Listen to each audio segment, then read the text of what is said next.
日本共同社近日在对多名日本政府相关人士进行采访时，获悉了日本陆上自卫队干部曾被吉布提军方扣押的丑闻，起因是日方疑似偷拍中国驻吉布提基地的军人。自2017年中方应吉布提政府邀请，在当地设立后勤保障基地后，日方就从未停止过窥探行为，这也反映了日方在军事安保方面对华的消极姿态。对此，在日前举行的中日第17次安全对话上，中方表明严正立场和严重关切。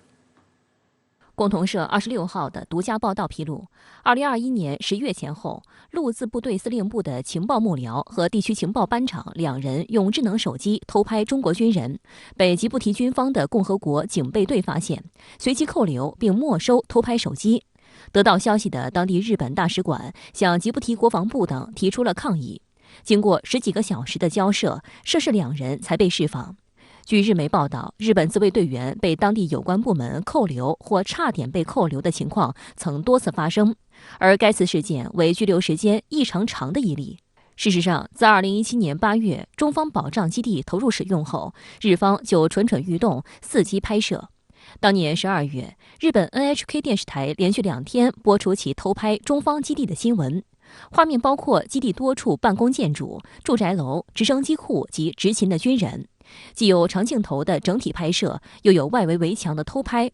日方还通过卫星照片窥探分析中方建设的直升机机场和驳船码头。NHK 在报道中说，中方基地被厚度达8米的高墙所包围，坚固的设计令人想到了著名的万里长城。还有报道指出，日本对中国海外军事力量一向疑心较重，不仅窥探偷拍中方基地，还曾干扰过停靠吉布提港的中国护航舰艇。同样是在2017年，日本军舰派遣蛙人抵近中方舰艇，中方采用了光电照射、喊话警告等驱离措施，这也是首次传出中日在吉布提发生摩擦的消息。我觉得呢，这个可能和日本民族文化以及呢他们喜欢呢收集一些情报，有很大关系。日本人呢，他们最喜欢的就是用照相机来拍摄，无论走到哪儿，又是录像又是拍照片，通过拍照做一些记录，然后呢从中能够分析出一些情报方面的信息。那吉布提方面的警察呢，把日本这2个陆上自卫队的军官给逮捕，也说明呢他们对中国还比较友好，是出于对中国军人保护的这样一个想法。近年来，日本在安保领域蠢蠢欲动。去年底，岸田政府发布新版安保政策3文件，强调拥有反击能力，并透露了采购大约500枚美制战斧巡航导弹的意向。27号，日本首相岸田文雄正式对外公布，日本计划采购400枚美制战斧巡航导弹。在当天的众议院预算委员会会议上，岸田表示，采购战斧是用以增强反击敌方导弹发射基地的能力，计划在2026年实现部署。据悉，日本政府在2023财年的预算中，为采购这批战斧编制了约2100亿日元，约合15.4亿美元的预算。按照日本执政党提出的时间表，预算案将在28号紧急提交至众议院全体会议进行表决。本月22号，在时隔4年重启的中日第17次安全对话上，中方明确就日本推进强军扩武，在防务安全政策文件中渲染中国威胁，在周边地区加强同域外势力军事安全勾连，在台湾、南海等事关中国核心和重大利益问题上不断出现消极动向，表明严正立场和严重关切，要求日方纠正错误，摆正认知。同时，双方商定在2国防务部门海空联络机制框架下保持密切联系，尽早开通直通电话。中日2国呢达成开通这个直通电话已经很多年了，前几年呢又达成呢关于海上问题进行沟通的直通电话，但是呢都有了这样一个框架协议，一直呢没有落实。那这次对话呢，要落实这样一个呢相互直接通话的安排，我觉得呢，会对中日关系有进一步的推动，因为特别是海上这样一个直通电话，能够呢消除双方之间在海上可能存在的误解。当地时间26号，俄罗斯媒体播出了对俄总统普京的最新采访视频。普京在采访中谈及俄乌冲突、俄与西方关系、北约核能力等话题。普京明确表示，北约国家向乌克兰输送武器等于参与俄乌冲突。普京还提到，俄罗斯不反对北约国家参与讨论新削减战略武器条约相关事宜。除美国外，未来的条约有必要将英法的核武器纳入考虑之中。普京在接受俄罗斯第一频道采访时表示，一些北约国家向乌克兰提供武器，实际上就意味着北约已经参与了俄乌冲突。西方国家参与俄乌冲突只有一个目的，那就是分裂和摧毁俄罗斯联邦。局面之所以发展成现在这样，是西方国家企图在苏联解体后独霸世界，而俄方不得不对此做出反应。他说，世界必须改变，必须建立一个新的多极世界。这个世界不能仅仅为了美国的利益服务。Такая позиция, борьба за многополярный мир, за уважение всех и каждого на международной арене, за учет интересов каждого, она нисколько не сомневаюсь в этом возобладает. 中国人民大学欧亚研究院研究员刘旭在深圳卫视记者采访时分析指出，俄方一直希望西方把俄罗斯当成一个平等的合作伙伴，但长期以来北约没有做到这一点，所以普京希望重新建立一种平等的秩序。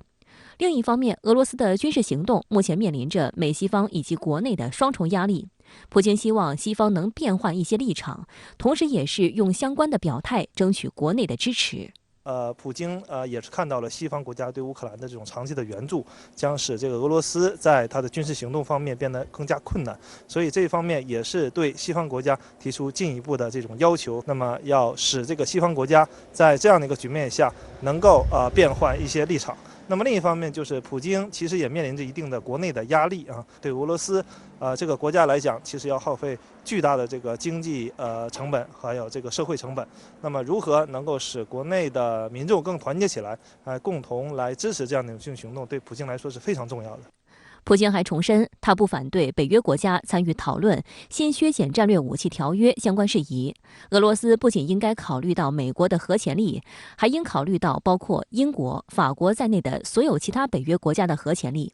不过，在美国支持乌克兰的情况下，俄方无法想象美国军事人员在俄核设施巡视的情景，这很可笑。Все ведущие страны НАТО объявили своей главной целью нанести нам стратегическое поражение.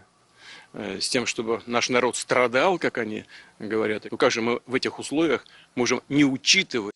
2月21号，普京在发表国情咨文时宣布，俄罗斯暂时停止参与新削减战略武器条约，使得俄美间仅存的军控条约陷入停摆。普京当时称，北约不止一个核大国，美国、英国、法国都有核武，并且针对俄罗斯。美国副国务卿纽兰24号接受俄塔斯社采访时曾称，如果俄方做好准备，美方也已准备好同俄方就新削减战略武器条约进行谈判。纽兰还称，美方已经准备好同意接受相关检查。从俄罗斯的角度来讲，因为长期以来俄罗斯最担心的就是北约的持续的东扩，还有就是在俄罗斯的周围要部署重武器。那么现在俄乌冲突的发展，使得北约有这个机会，也有这个能力去进行这样的一个部署。那么其实对俄罗斯来讲，其实是一个非常重大的威胁。俄罗斯联邦安全会议副主席梅德韦杰夫则在俄消息报发表文章称，西方国家继续向乌克兰输送武器，阻止任何恢复谈判的可能性。俄罗斯外交部当地时间24号列出了通过外交途径解决俄乌冲突的条件，其中包括西方国家停止向乌克兰援助武器和雇佣兵，以及乌克兰在实现非军事化后恢复中立。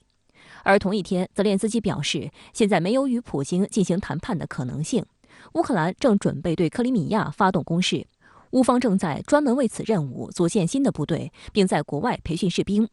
另据乌克兰独立新闻社26号的报道，乌克兰总理什梅加尔接受德国媒体采访时表示，乌克兰在未来100年内不会与俄罗斯和解或合作。刘旭认为，乌克兰现在士气正盛，而且乌方也非常清楚，如果没有西方的援助，自己是没有能力单独面对俄罗斯，所以乌克兰会坚定既定地依靠美西方的方针。美国是整个西方国家里对乌克兰最大的援助者，美国援助的武器和程度比所有西方国家加起来还要多。乌克兰提出克里米亚这样实现起来非常困难的目标，就是为了向美国表决心要军援。把这样的很困难的目标，能够提出来，其实显示了乌克兰一个非常重要的决心，也是以此来向西方证明，你们可以对乌克兰进行更多的支援。俄乌冲突延宕1年，美欧的厌战情绪也逐渐升温。继首都柏林25号超过5万民众聚集反对西方国家向乌克兰提供武器后，当地时间26号，德国拉姆施泰因空军基地附近也爆发大规模示威游行，抗议北约和美国、德国政府向乌克兰交付武器，并要求进行和平谈判。Das, was im Moment geschieht, das ist so irre, so gefährlich, und die Deutschen, die treiben diese Kriegsspirale richtig auch noch voran. Die sind einfach, die dienen der USA sehr brav. 同一天，意大利热那亚和米兰也爆发示威游行，其中热那亚有4000名示威者参加了游行，要求停止使用热那亚港口向乌克兰运送武器。